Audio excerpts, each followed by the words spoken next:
안녕하십니까. 반갑습니다. 자, 2023년도 3월 25일 날, 어제죠? 어제 그전에요.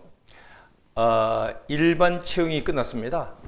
그래서 간단하게 총평을 하고 경찰학 강의를 하는데, 문제풀이 할 맛이 좀 안 나죠? 근데 몇 가지만 말씀드리고, 초점만 잡아보겠습니다. 간단히.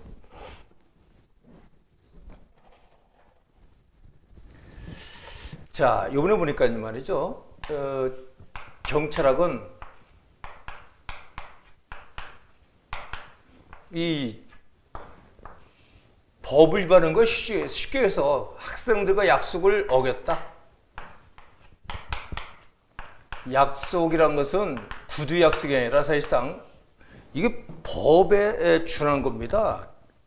최소한 행정 처리 지침이 아니라 법령에 수권받아서 만든 법령부처 행정규칙 내지는 법령에 해당되는 법규명령, 이 정도 해당되는 경찰시험 제도의 변천인데요.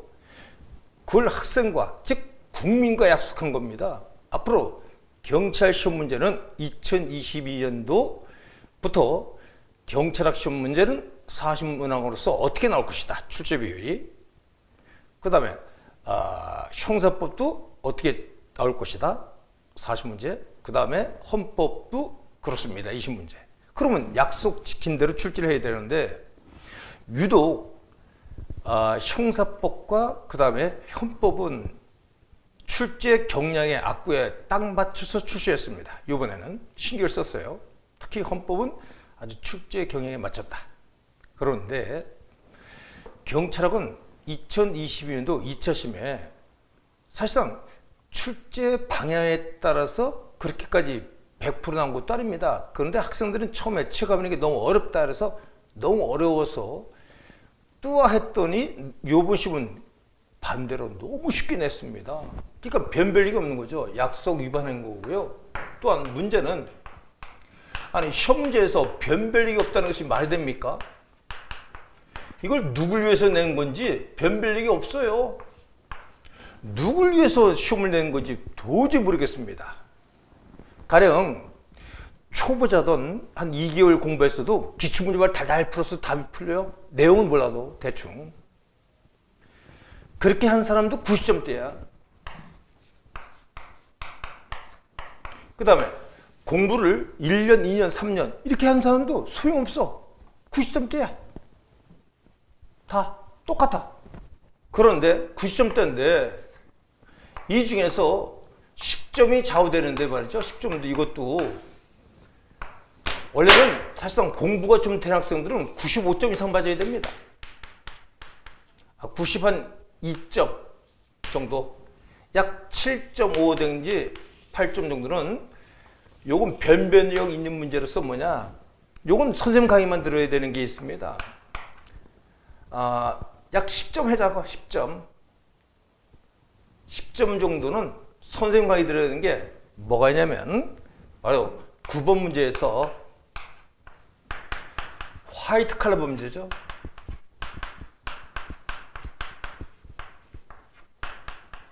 이 화이트 칼라 범죄는 최소한 제 강의를 듣던가 아니면 바로 범죄학을 듣던가, 범죄학을 듣는 학생들 아니면 제 경찰학을 듣는 학생들은 가끔씩 제가 요즘에 시사상황을 설명할 때가 있습니다.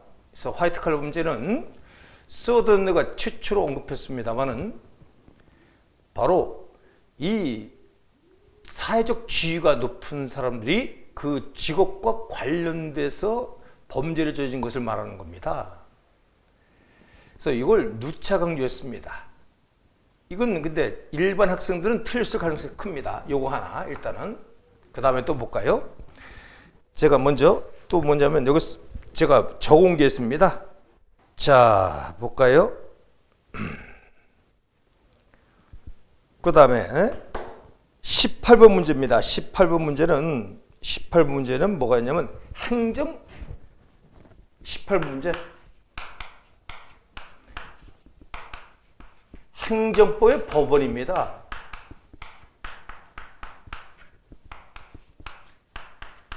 이거는 어려운 거 없어요. 어려운 거 없는데요.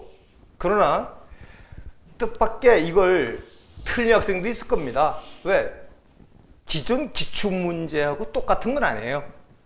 기존 문제, 기출문제 유사하지만 약간 변별력 있는 문제 꽈는 게 있습니다.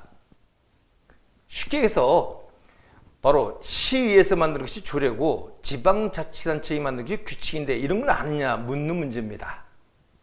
근데 이거 아는가 모르는가 할 때 초보자 말고 이것도 그래도 공부하는 학생이 맞출 수 있을 겁니다. 이런 것은 선생님 책이 있고 일반 책도 있으리라 믿습니다만은 선생님 몇 페이지냐면 이것은 바로 제 교과서에 보면 바로 213페이지입니다. 제 기본서 요거 이게 지금 아주 전국의 히트 작품입니다. 213페이지 보면 바로 213페이지 행정부 효력 보면 효력 발생 시기 법령 등 중앙정부의 법령의 경우 원칙 이게 나왔어요.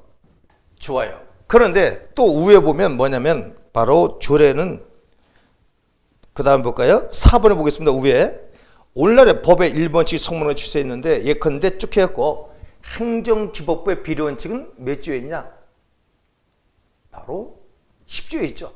요거 이제 언급한 거 있고 뒤에 책도 있습니다만 좋습니다. 그래서 이게 나왔고요. 그 다음에 이 법원은 특히 제가 유튜브 이게 맞나요? 유튜브에 박준철 경찰학 해갖고 치면 유튜브에 아마 약 두 달 전에 이건 100% 나온다 했습니다. 행정입법이라 했죠. 행정입법. 행정입법의 법규명령과 행정규칙 설명하면서 100% 나온다 했는데 요 중에 뒷부분입니다. 약 3분의 2 이후까지 거기서부터 들어보세요. 그대로 이게 시문제 나온 거 언제 효력 발생한다 이런 것까지 그대로 나왔습니다. 좋습니다. 그 다음에 또 하나 보겠습니다. 19번입니다. 19번.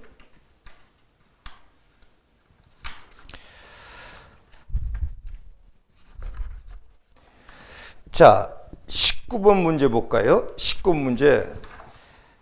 경찰 비례원칙이죠. 경찰 비례원칙. 이 경찰 비례원칙도 어렵지 않습니다. 그냥 경찰자 들어가도 되고 안 들어가도 됩니다. 그냥 비례원칙. 이것은 그동안 각종 기출문제도 많이 언급됐습니다. 어려운 거 없습니다. 어려운 건 없어요. 그런데 초보자보다는 공부가 되는 학생들은 맞출 수 있고 초보자는 좀 힘들 거예요. 가령 경찰 비례원칙에서 바로 헌법 말고 개별적 법적 근거할 때 바로 행정기본법 제10조라든가 또는 바로 경찰관 직무집행법 1조 2항 그건 뭐 누차 나왔기 때문에 언급 안 하겠습니다. 요거 언급된 거 그나마 요게 당황할 수 있겠죠. 근데 답은 쉽게 나왔습니다. 내용이 나왔죠.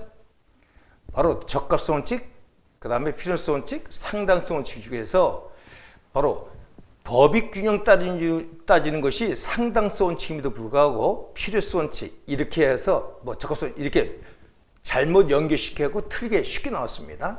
그러나 이렇게 언급되는 것은 그래도 선생님 책에 딱 언급되어 있다. 이거 몇 번에 있냐면 제 기본서에 보면 바로 213페이지 상단뿐만 아니라 그 다음에 249페이지 바로 거기 실제법적 근거에 보면 3번에 가로 2에 보면 개별적 법적 근거 중에 1번 행정기법 10조 이렇게 언급됐고요. 2항에 보면 2번 경지법 제 1조 2항인데 오타가 나왔네요. 2조 2항인데 오타가 나왔네. 1조 2항입니다. 참 이런 오타가 있네. 행정절차법도 있고 행정규율법 여러 가지 있지만 그래도 거기 언급된 게 딱 있고요. 좋습니다. 그 다음에 또 볼까? 그 다음에 보겠습니다. 그 다음에 20번 보겠습니다. 경찰 하명. 이 하명은 쉽게 나왔어요. 근데 결코 학생들 초보자는 쉽지 않습니다. 보겠습니다.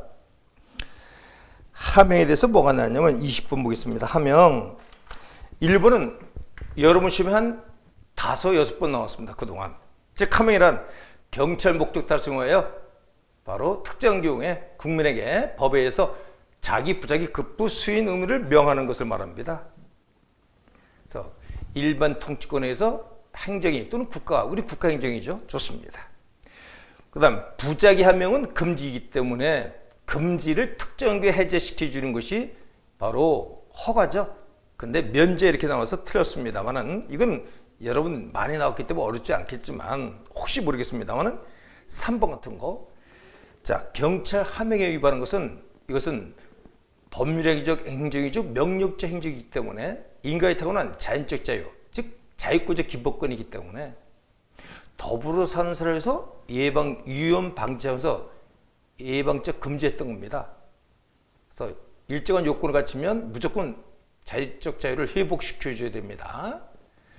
그것이 여러분들 나왔는데요.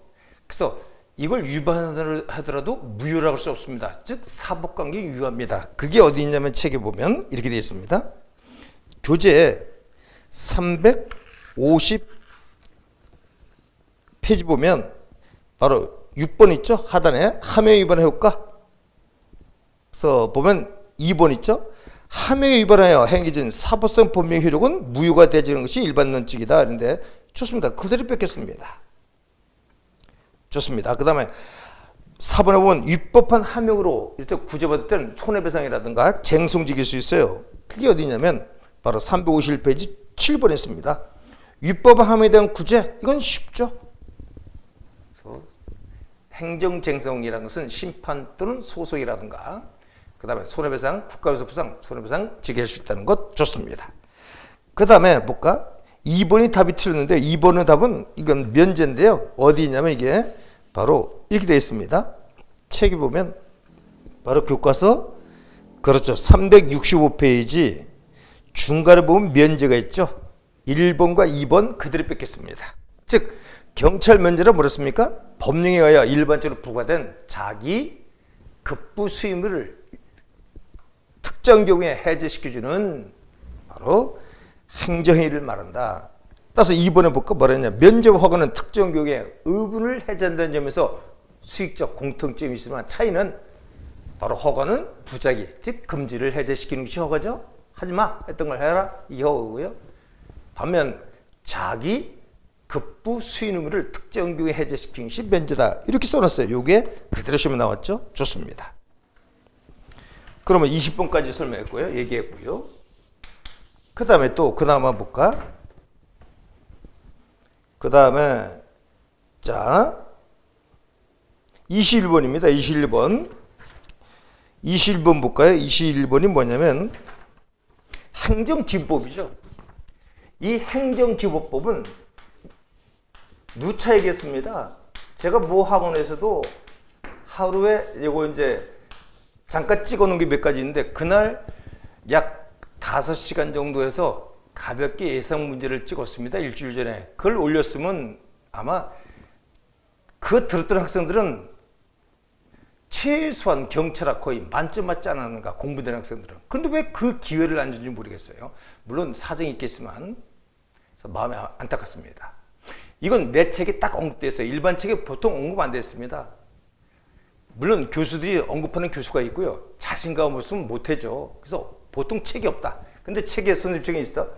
행정기법법에 보면 말이죠. 그게 뭐냐면 바로 21번은 부관이죠. 행정기법 부관은 몇 조에 있냐면 이건 뭐 17조에 있습니다. 행정기법 17조에 있는데 이건 예상했던 문제예요. 그래서 이것도 유튜브입니다. 유튜브.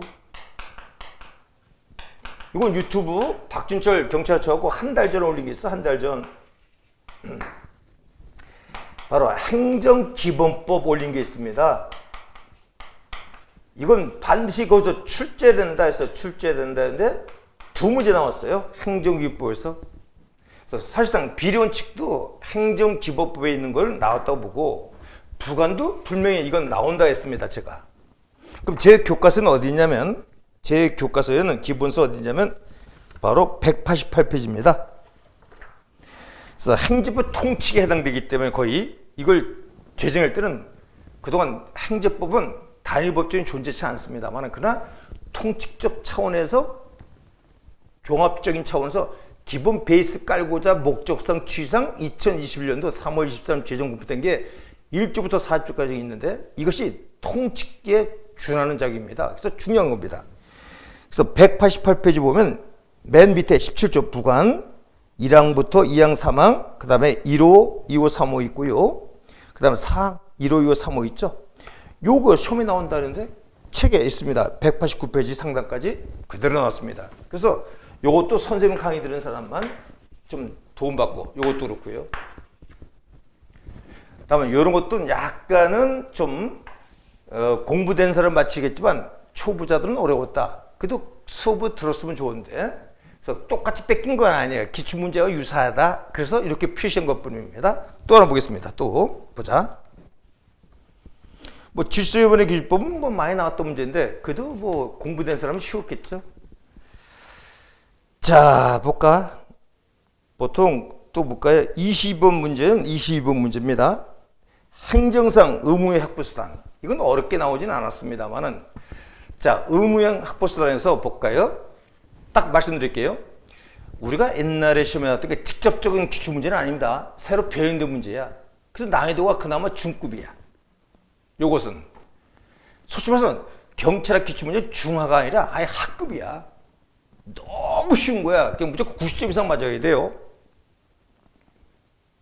내가 여러분에게 욕먹을지 몰라도 90점 이상 맞아야 되고, 공부돼 있고 제 강의 들었으면 100점 가까이 맞아야 됩니다. 한 문제 실수했을까? 한두 문제 거의 맞춰야 됩니다. 자, 볼까요? 옛날에 나온 게 있습니다. 뭐가 나왔냐면 제지, 그 다음에 경고 이런 거 나올 때 제지는 바로 강제 집행이다. 이래서 틀린 문제가 나왔죠. 즉시강제죠. 그럼 경찰관 직무집행법상은 대인적 즉시강제, 대물적 즉시강제, 대가택 즉시강제로 크게 나눠 있습니다. 일반론적으로. 따라서 보호조치 같은 것은 사람에 대해서 보호조치하는 거니까 대인적 즉시강제지 강제 집행이라는 말을 할 수가 없어요. 그 다음에 강제 집행과 즉시강제 차이점은 바로 의무를 명하는 게, 즉 하명을 전제로 하는가 아니면 하명을 전제치 않는가. 왜냐하면 성질상 볼까, 하명을 부과할 시간적 여유가 없거나 또는 성질상 하명을 부과해서는 경찰 목적다직 불가하는 경우. 근데 판례 중에 사법부는 헌법재소 판례는 아예 영장 없이, 왜? 바로 시간적 여유가 없을 전제를 하기 때문에 이게 헌법재소 결정이고요, 판례고요. 대법원은 바로 원칙적으로 영장을 요하지만 행정 목적 달성을 달성을 위하여 급박할 경우에는 영장 없이도 할 수 있다. 절충설. 이게 대법원 판례입니다. 이게 나온 게 아니라 다른 게 나왔습니다만 그런 걸로 알아두시고요. 좋습니다. 그래서 항상 의무학부서는 답은 쉬운데 이것도 학생들이 맞히기 어려웠다. 근데 볼까요? 또 볼까? 1번 볼까? 과징금은 새로운 건데요. 과징금이라는 것은 과거에 뭐냐? 영업 취소, 영업 정지 이런 거를 어때요?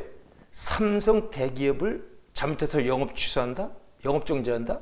국가기관이 망할 겁니다.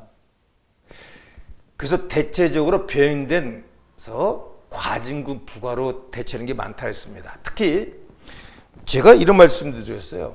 무슨 말씀을 드렸냐면 그 이태원 사고 있잖아요. 거기 뭐 호텔 더 이상 얘기 안 하겠습니다. 그것도 왜 그러냐? 원래는 바로 이행강제금 부과했습니다만은 원래 이행명령, 시정명령 해다가 안 하면 이제 절차상 이행강제 부과합니다. 그건 집행벌이죠. 근데 자, 아니면 대집행 직접 실력 행사해서 때려 붙일 수 있습니다. 근데 이게 경제 차원에서 그런 걸 해서 판례가 점점 바뀌었죠. 그래서 과거에는 바로 대체적자 의무에 대해서는 대집행으로 갔지만 대체적자 의무도 최근 판례는 바로 집행벌 선택권이 있다 해서 그나마 그렇게 유동적으로 바뀌듯이 이 과징금도 마찬가지예요. 과징금은 하나의 행정처분입니다. 경찰 하명입니다. 따라서 일사부재 원칙이 적용되지 않고 중요한 겁니다. 근데 이런 걸 설명 없이도 답을 맞출 수 있다는 게 참 부끄럽게 출제했어요. 그나마 괜찮고요. 그래서 선생님 교과서 몇 페이지 있냐면 과징금에 대해서는 볼까요? 바로 과징금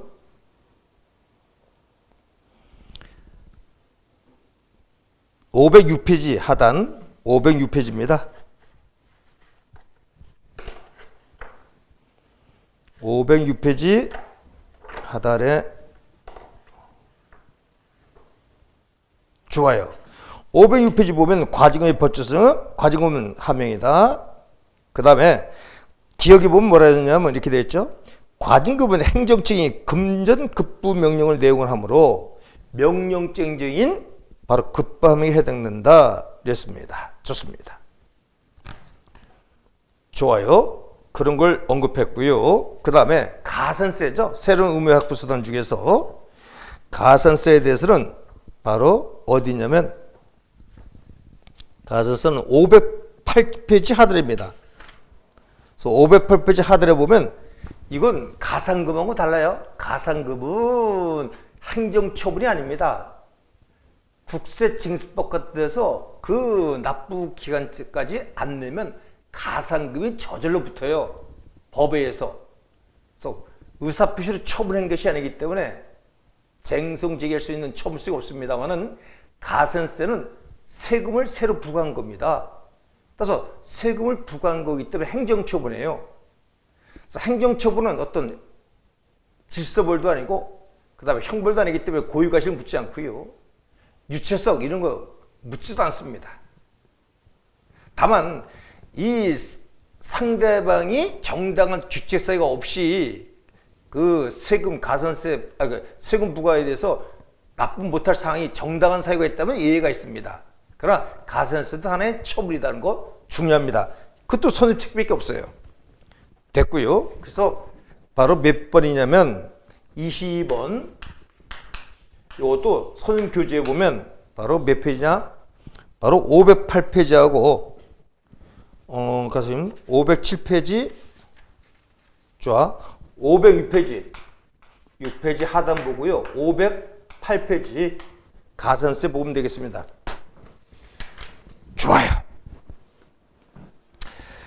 그 다음에 23번은 뭐 쉬운 거예요. 그 다음 공공기관 정보공개 결코 만만치 않습니다. 근데 기출문제 한번 봐도 쉬워요.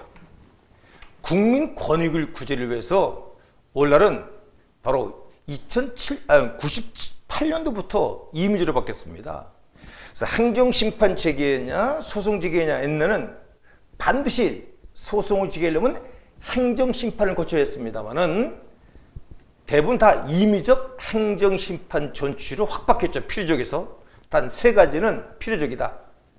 인사권 징계 문제라든가 도로교통상 운전면허 정지 취소 얼마나 많습니까? 징계도 얼마나 많습니까? 그런 것들. 그 다음에 전문성 쓰는 거 세금 문제 요거만 필요적이에요. 그러면 내가 이렇게 설명했습니다. 자, 바로 공공기관 정보공개 이용에 관한 법상 볼 때는 이 시청도 있고요. 당의 처무책에다가 그 다음에 바로 행정심판 소송 여러 가지 있는데 국민 권익을 위해서는 임의적입니다. 그래서 세 가지 빼놓고 다 임의로 가면 돼. 그래서 가령 이의시청 제기 아니고 곧바로 심판 갈 수도 있고 소송 갈 수도 있고 또는 행정심판 제기 아니고 소송 갈 수도 있고 국민 권익을 구제를 강화하기 위해서 활짝 오픈했다는 걸 아시면 됩니다. 그 다음에 쟁송도 개괄유로 바뀌었듯이 2차 세계 이후부터 실질적 법치 정신하에 국민 권익 구제를 강화하기 위해서 이런 것을 체계적으로 레걸 마인드 법적 사회 방식의 체계를 잡아서 공부를 해야 되는데 솔직히 말해서 2022년도 2차 시험 문제처럼 나오잖아요. 전국 선생들 똑같이 학생들하고 시험 보게 하면 75점 넘기 힘들 겁니다. 만약에 90 몇 프로는 98% 이상은 75점 이하일 겁니다. 그래서 요번에 2023년도 상반기 이렇게 쉽잖아요. 하반기는 아마 2022년도 2차시험보다 오히려 더 어렵거나 비슷할 겁니다. 그 시험 범위의 당연성이고 또한 시험 출제의 약속입니다. 약속대로 가야 됩니다. 좋아요.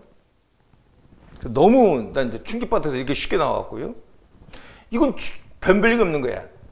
그래서 거의 90점 내지는 공부대학생은 98점, 7점, 7.5점.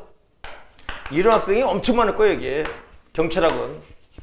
그래서 잘 봤다고 누구나 하면 다 쉬워서 잘 봤다 느낌은 있지만 만족감은 있지만 객관식 문제는 상대적 판단이 변별이기 때문에 어려운 문제를 진짜 맞춰야 돼요. 근데 그런 문제는 제 강의 들은 학생만 유리할 것이다 이 얘기입니다. 감히 얘기지만 제 강의는 여기서 찍은 독한 경찰에서 찍었습니다. 황당위 경찰 학원에서 찍은 게 있는데 거기에 보면 다 있습니다. 다음 보겠습니다. 그 다음에 그래서 공부기한 정보 공개에도 이걸 내용을 자세히 봐야 돼요, 원래는. 근데 이건 쉬운 거니까 넘어가고 25번 보겠습니다. 행정절차법상 25번. 행정절차법. 이것도 마찬가지예요. 제 기본 강의 들은 학생들. 그 다음에 제 책. 제 기본 강의에서도 누차강조했습니다. 이것은. 이게 청문을 할 수 있고 청문이라든가 청문회 그 다음에 청문과 공청회라든가 그 다음에 의견 청취에서 의견 제출 세 가지 어떤 게 청문 거치냐 할 때는 이런 것들을 설명하는 게 중요하고요. 그 다음에 청문할 때 방법이 뭐가 있냐 할 때 교재에 딱 언급되어 있습니다. 그럼 몇 페이지냐 보겠습니다. 제 교재에 보면 바로 538페이지 상단 그렇습니다. 538페이지 상단 청문회 실시에 보면 뭐라 되냐 읽어보겠습니다. 행정절차법 규정 기억 보겠습니다. 행정적인 처분을 함에 있어서 다른 개별법이죠. 법령 등에서 이게 절차법이 일반법이니까 법학은 특별부선입니다. 청문을 하도록 규정이 있는 경우 근데 청문을 하도록 하고 되어 있는데 내용이 없어. 이때는 일반법인 행정절차법에서 청문할 수 있고 또는 뭔가 행정책이 필요하다고 인정되는 경우 청문을 실시한다. 이게 20년도 소방공채 등에 나왔던 문제인데 예상했던 문제입니다. 이게 나왔고요. 그리고 인허가 등의 취소라든가 인허가 등 취소했더니 어때요? 처분성이 있는 거니까 국민에게 침입행위니까 당연히 청문을 거쳐야 되겠고 못 받았고요. 신분자기 박탈 그 다음 법이나 조합 등의 설립 허가의 취소의 경우 사전 통지 시 부여한 사전 통지해야 됩니다. 침입행위는 의견 제출 기간 내에 당사 등의 신청이 있는 경우에는 청문을 실시한다로 되어 있습니다. 이걸 제 책에 딱 되어 있어요. 538페이지 일반 아마 경찰학 기본서 일반 책은 없을 겁니다. 경찰행정법 책이 몰라도 일반 책이 없을 겁니다. 그 딱 나왔죠. 그래서 제 강의 들은 학생만 맞출 수 있을 것이다. 그래서 제 교재 보면 538페이지 상단에 보면 딱 언급되어 있다. 내용이다. 다음 보겠습니다. 26번이죠. 나머지는 뭐 쉬우니까 더 이상 안 하겠습니다. 26번은 행정심판법상 심판법 재결에서 나왔어요. 행정심판은 재결을 하죠. 왜? 사법부가 아니니까 각 행정심판위원회에서 재결합니다. 우리 국가는 국가공무원들이 할 때는 우리 같은 경우는 중앙행정심판위원회에서 재결합니다. 그 다음에 행정소송법은 판결을 하죠. 판결. 사법에서 하는 거니까 행정법원에서 하는 거니까. 근데 재결 방식은 당연히 서면회의죠. 소송도 마찬가지고 구두를 할 수 없습니다. 그게 어디냐? 페이지 보겠습니다. 요거 페이지 보면 제 교과서만 있습니다. 바로 665페이지. 아마 665페이지 보면 색깔을 집어넣었어요. 근데 여름책에는 이 색깔을 파란색으로 집어넣어야 되는데 근데 약간 희미하게 됐을 겁니다. 색깔 집어넣은 걸. 색깔 그렇게 투톤 안 하다 보니까 665페이지. 그럼 665페이지 보면 그렇죠? 상단에 2번에 재결의 방식 보면 46조 1항 볼까? 재결은 소멸한다 이렇게 됐죠. 그 다음 밑에 박스에도 재결을 소멸한 것은 법적 안전성을 위한 것으로 구두한 것은 무효이다 이랬습니다. 좋아요. 그게 나왔고요. 또 보겠습니다. 그 다음에 바로 2번에서는 위원회는 심판청과 이유가 있으면 인용 재결이고 이유가 없으면 기각 재결입니다. 그것이 어디냐? 666페이지 보면 바로 두 번째 기각 재결이죠. 위원회는 심판청과 이유 없다고 인정하면 그 심판청을 기각한다 이렇게 되어 있죠. 좋아요. 그대로 요거 나왔고요. 선책에 있습니다. 그 다음에 다음은 3번 보겠습니다. 위원회에서 이제 재결이 마치면 지체 없이 어떻게 해야 돼? 정보를 바로 청구인에게. 근데 원래는 소송은 피고 원고를 해야지만 여긴 원고를 뭐라 하나? 청구인. 그 다음에 당연히 처분척을 피청구인 이런 말을 쓰는 겁니다. 그게 667페이지 보면 바로 재결의 송달 있죠? 48조 1항이 나왔죠. 위원회는 지체 없이 당사자에게 재결서 정보를 송달해야 한다. 이걸 그대로 뺏겼어. 또는 그 밑에 보면 1호 보면 행정심판의 재결 효력이 발생하기 위해서는 위원회가 당사자에게 재결서 정보를 송달해야 한다. 이 송달은 대전제입니다. 이거는 형사소송법, 민사소송법상 이것도 마찬가지지만 그걸 전제로 이제 법의 일반칙 내지는 법 기술적 성격 같은 것은 유추해서 빌려다 씁니다만은 도달주의 원칙입니다. 우리 공법에서 발실주의는 대체적으로 이것만 하시면 돼. 여러분 시험에 난다면 경찰 시험에 나오기 힘들겠지만 나온다면 나올 수 있죠. 우리가 조직법상 헌법 제96조상 행정지 법정지 행정권한 법정지 이것만 차이 있을 뿐이지 자연법 쪽과 그 다음 권리구제는 경찰 행정법이든 일반 행정 소방행정이든 다 똑같아요. 아니 소방행정은 따르고 경찰 행정은 다르고 다 다르다 보면 뭐 이상이 나오게요?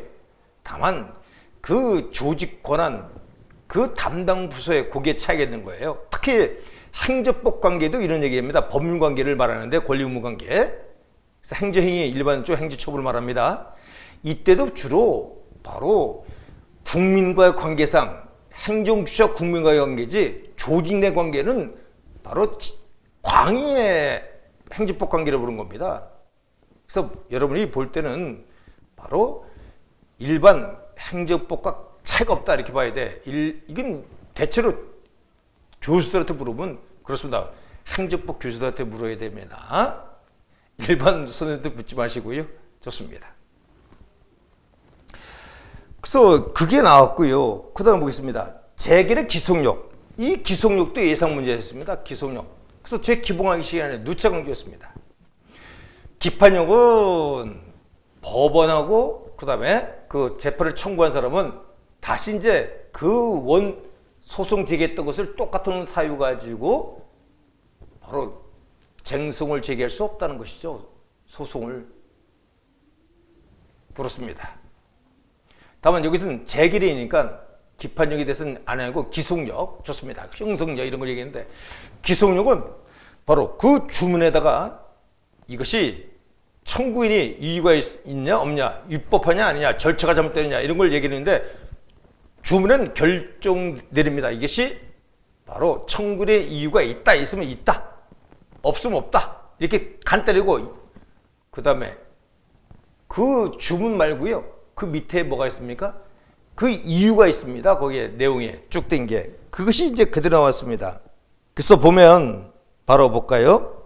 재결 주문 전제가 된 요건 사실이 있습니다. 요건 사실에 보면 이후에 요건 사실의 인정과 판단에만 미치는 겁니다. 그래서 재결 주문 및 그 전제가 된 요건 사실의 인정. 요건 사실이 뭐가 있습니까?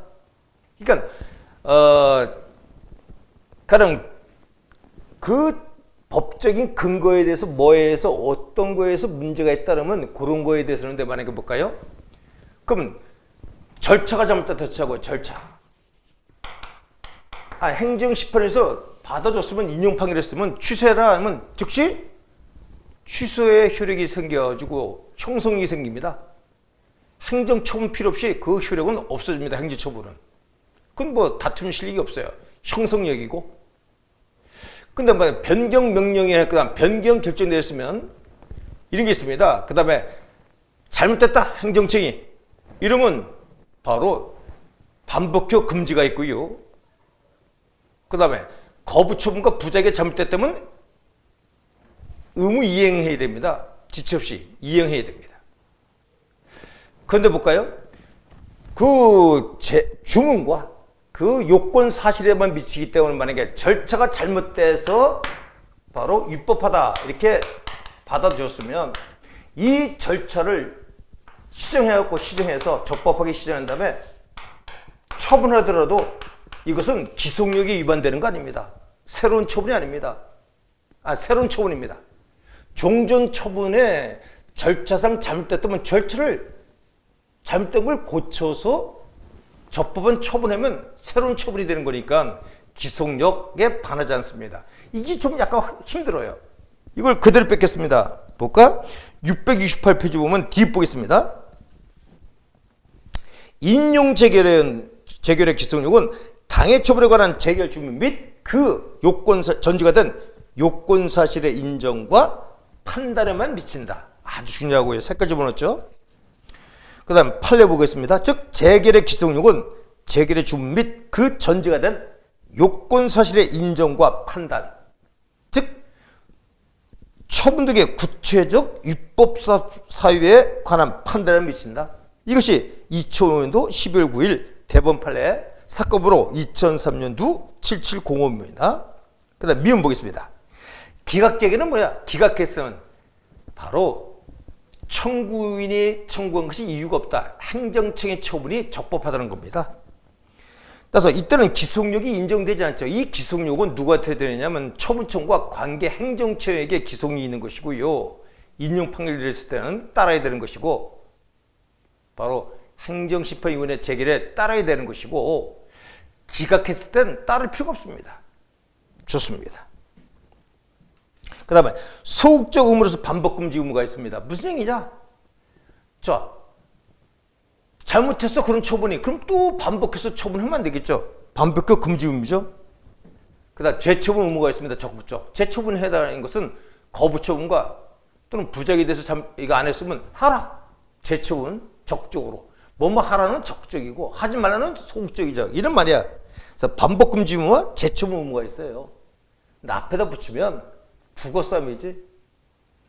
재처분 하지 마. 부정하니까 소극적, 재처분, 반복금지 의무. 그래서 반복금, 재처분, 금지 의무 같은 말이죠. 또는 적극적 의무로서 재처분 의무는 재처분 하라기야. 자, 볼까요?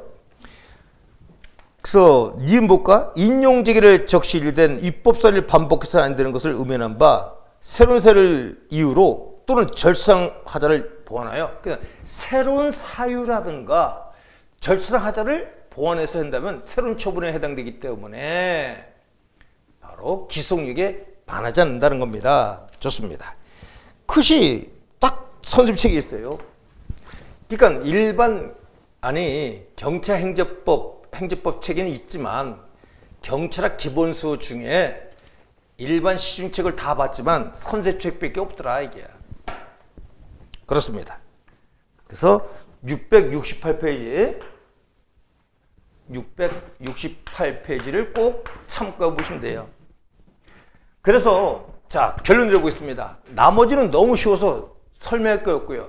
이 정도만 이 중에서 누가 더 그러니까 이건 18번 19번 풀 수 있겠지만 공부되어 있으면 근데 9번 문제라든가 화이트칼 문제 범죄 물으면 안 되죠. 일반 경찰 선생님한테 절대 이건 맞출 수 없는 것이고 행정기법 제강이 좋습니다. 여기서 2문제 그 다음에 행정시법법 3문제 그 다음에 행정절차법 이것도 사실상 힘들어요. 4문제 그 다음에 공공의 정보공개 이런 것도 약간 바뀐 거 그 다음에 2022년도 10월 달에 바뀐 게 있습니다. 경찰 인권보호규칙에서 선책도 제가 이제 최근에 바뀌었다고 얘기했으면 책을 뜯어 고치기 전에 3년 했습니다만은 경찰청장이 바로 인권에 대해서 이건 제정할 때는 5년마다 제정하게 되어 있습니다. 그게 몇 번이냐면 바로 인권 보호 규칙이죠. 인권 보호 규칙 몇 번 있습니까? 33번입니다. 자, 볼까?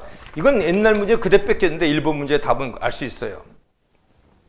33번 보겠습니다. 경찰관 등이란 경찰청과 그 수권 경찰 공무원뿐만 아니라 일반직 공무원, 그 다음에 가로 무기계약직이든지 무기계약 근로자든 기간제든 전유경도 바로 경찰 공무원 등에 포함된다. 경찰관 등에 맨날 했던 문제예요. 그래서 답은 이건 포함되지 않는다니까 1번 답이라는 것을 알 수 있어요. 다만 공부가 된 학생이 깜빡이지만 3번 가지고 고민하는 상황이 있을 거예요. 숫자에 대해서. 대부분 다 숫자가 5년을 받겠습니다. 경찰청장은 국민의 인권보호와 정지를 위하여 경찰 인권 정책에 대해서 5년마다, 옛날엔 3년마다 하거든. 이게 언제 바뀌었냐면 2022년도 10월 달에 바뀌었어요. 그 책을 맨날 뜯어 고칠 수 없잖아요.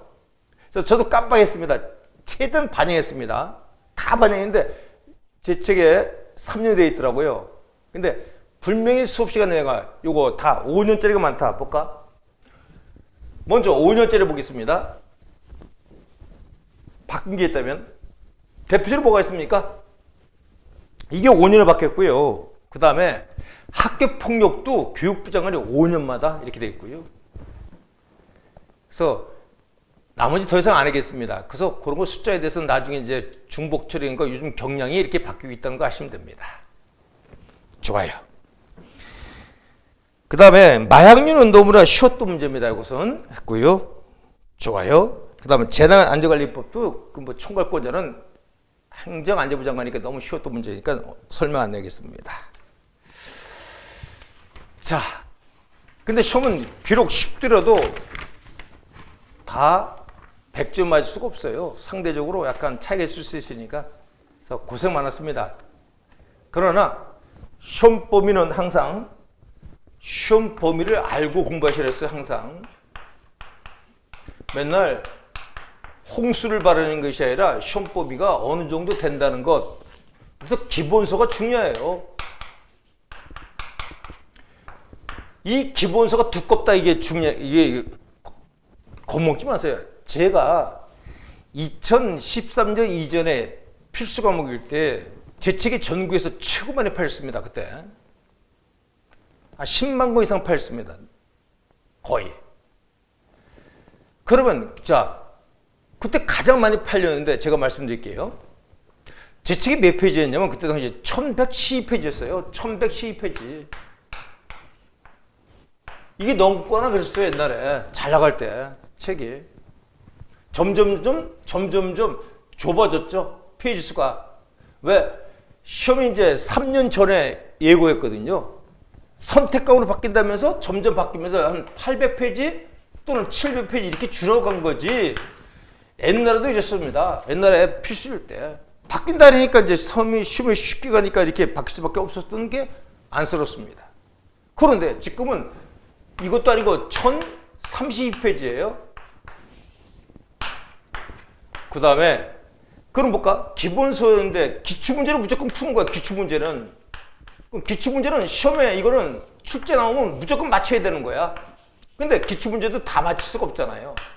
다 맞히되 암기하는 방법 내지는 기억을 영원히 갈 수 있는 방법을 강구해서 딱 만들어주면 돼.